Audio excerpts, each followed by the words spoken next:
Hello everyone! Today I have a review of another pocket knife from the Czech company Mikov, model FIXIR 232 X1.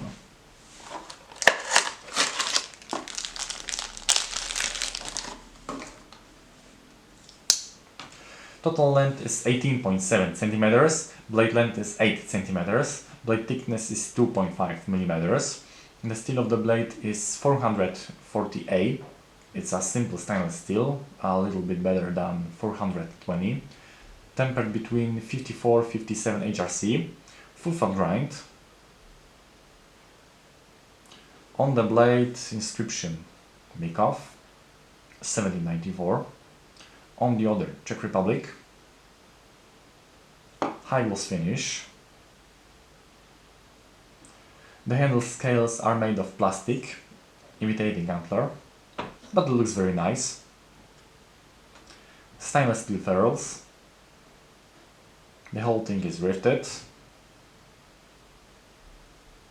Back lock. In summary, a very classic, larger pocket knife with a clip-point blade. Mine has only a blade, so I'm not sure if I can still call it a pocket knife, maybe more a folding knife. But there are also multifunctional versions available with wood saw, corkscrew, can and bottle openers, and skimming blade. The FIXIR models are more dedicated for hunters, but I recommend them to anyone who enjoys a slightly vintage style. That's all it is. Really, thanks for watching.